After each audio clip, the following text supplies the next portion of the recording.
Good morning. I should just say morning. When you have 12 people shot in your city, a mass shooting of second in a few weeks, you know, it's just impacts and reinforces why we do this work of going after guns off our streets. And I just really want to thank the police commissioner and the men and women of the New York City Police Department, Pastor Morose, Commissioner Howard of DYCD, and A2 Mitchell from Man Up, who just has been a real partner around the issues around gun violence. It's almost a 2019, we had 12 people shot in Brownsville. I remember walking with A.T. Mitchell throughout Brownsville and Pastor Morose as we looked at that issue back then, and now we're back with this shooting of this magnitude that took place in July. This took place here, as you know, in August. Last night, we lost 3 New Yorkers and 9 more are in the hospital after a horrific act of gun violence at a nightclub in Crown Heights. Today, while, of course, we mourn the victims and pray for their families and their community, we are calling on the public. We need your help. We need your help. If you were inside the club, if you heard individuals talking about this shooting, if you witnessed someone fleeing the location, every piece of information will allow us to put the puzzle together to solve this crime. If you witnessed the event, or if you have information, please call Crime Stoppers, 800-577-TIPS, T-I-P-S, 800-577-TIPS. Gun violence of this magnitude, it really scars a community and a city, but we will continue to fight to do everything that's possible to continue to take illegal guns off our street. And I can easily stand here and tell you how we have driven down crime, we have removed over 22,000 illegal guns off our streets. I can give you those numbers and those stats, but that does not comfort those who are the victims of gun violence. What I can tell you, we will continue our aggressive pursuit to remove these illegal guns off our streets. Every single victim of violence, particularly gun violence, is one too many. And last night, mass shooting reminds us all the work that we must continue to do. And the NYPD and our partners in our faith-based community and our crisis management teams, we have mobilized them to immediately respond to this incident, as well as work with the friends and families of victims to stop any potential retaliatory action. We're always concerned after a shooting. The retaliatory shootings will follow if we don't get on the ground with our crisis management team and other partners. The Deputy Commissioner, the Commissioner of DYCD, Commissioner Howard, and A.T. Mitchell, they will be coordinating to see how do we continue to get our crisis management team out to be activated and respond to this immediately. I also communicated with Pastor Morose. We, unfortunately, will have to mobilize a mass shooting plan. He's going to be put in charge of getting all our partners together so we can mobilize around these mass shootings. As I stated, this is the second within weeks, and we don't want this to turn into a normal course of doing business of violence in our city. And CMS hospital responders will be dispatched to Kings County Hospital, Brookdale Hospital, and Maimonides hospitals where the shooting victims are receiving medical attention. And we want to thank those hospitals for their quick response. Additionally, we provide trauma services and facilitate mediation efforts for the families of the deceased individuals in an effort to stop the retaliatory action. And finally, we are going to pray for the families and the victims and ask for all New Yorkers to join us in prayer as we lift these families up.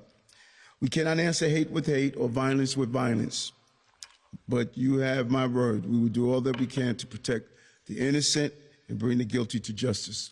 We will find those who are involved. And right now, we will continue to think of the families. I want to turn over to the police commissioner to give us any update and just an overview of what took place. Commissioner? As the mayor said, what happened in Crown Heights this morning was a tragic, senseless act of violence.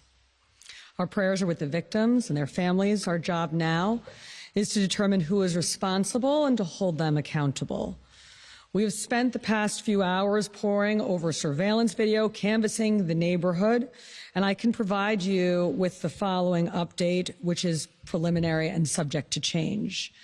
At approximately 3:27 a.m., we started to receive multiple 911 calls about a shooting inside of 903 Franklin Avenue, which is a lounge in Crown Heights known as Taste of the City.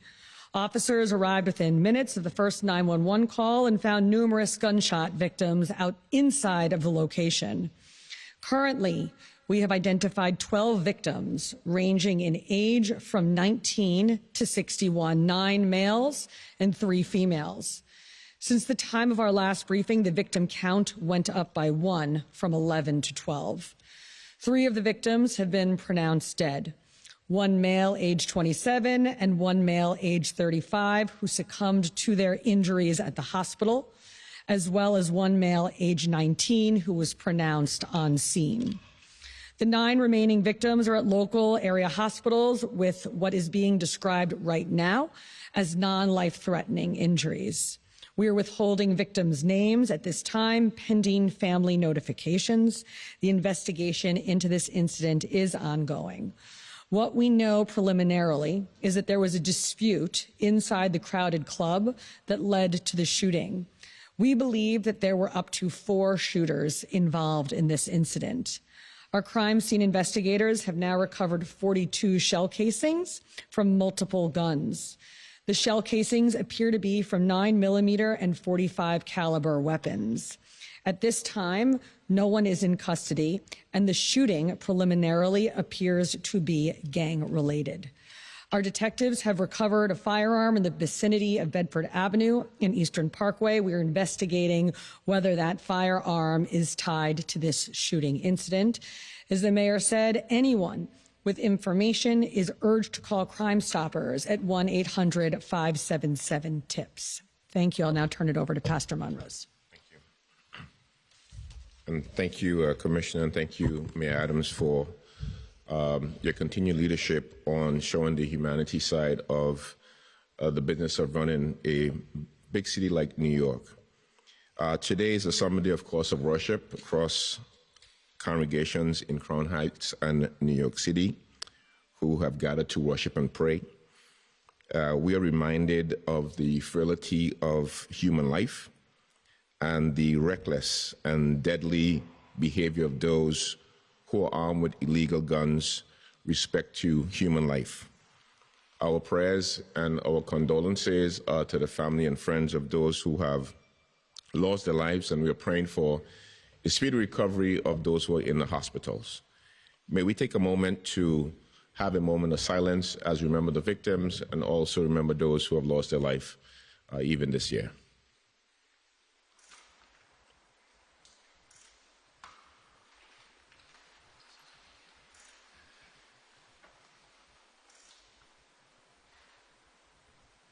We pause and reflect for those who are injured, and our prayers and our love to all of those who have paid the ultimate price of losing their life in New York City.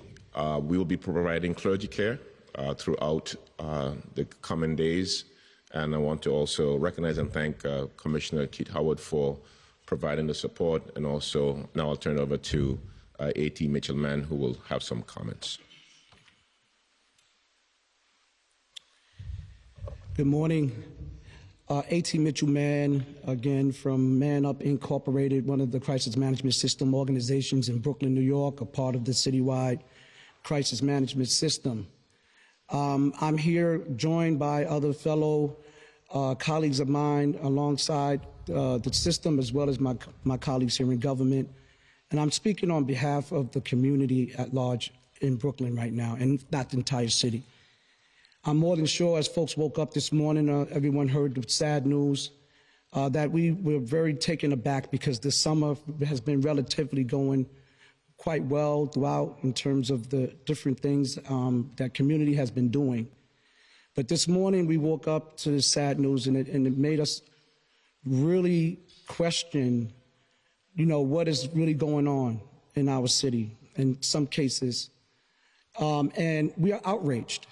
The community is outraged. This is a mass shooting, just as the mayor spoke about, similar to when we were together back in 2019, that took place in Brownsville, Brooklyn. And our community's response and our position is just the same. We will be denouncing this incident. We are denouncing senseless violence.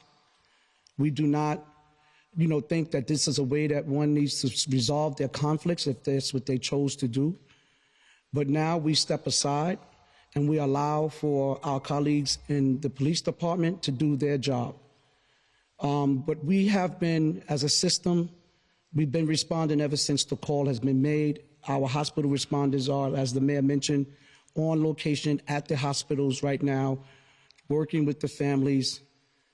Our men and women who are violence interrupters are also at work right now, as said, trying to prevent any forms of retaliation.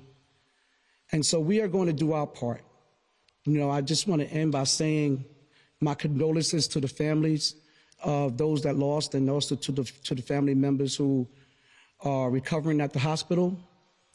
But this is a mass shooting. This happens, as you said, this is the second one in a couple of weeks. So mass shootings require mass resources. And so we look to go into that area of Crown Heights and to be able to pour those resources within that area. And we're looking forward to everybody else's collaboration going forward. Thank you. On topic, anyone on topic? Commissioner, you mentioned it was gang related. Can you identify the gangs involved in this? And can you also speak to if this was a planned attack or if these were just two groups who came across each other? So I'm not going to provide that information now. I'm going to let the investigators work it. But I want to say approximately 60% of our shootings in New York City are gang related. And so we really see gangs driving so much of the violence in New York City. And a lot of our work in bringing the shooting numbers down so far this year has been because of our relentless focus on guns and gangs. And as the mayor said, we're certainly not going to let up now.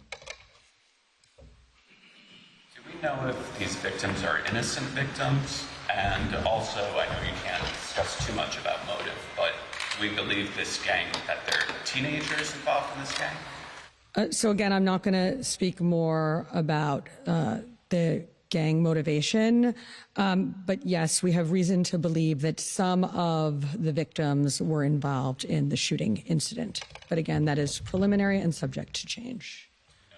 Do you know if any of them were innocent victims here? There have to have been innocent victims here, yes. Did security at the door? I mean, how did 4 guys come in at guns? 4. Yep, the club did have bouncers, and we are working now to identify those bouncers and interview them. Rival gangs, multiple?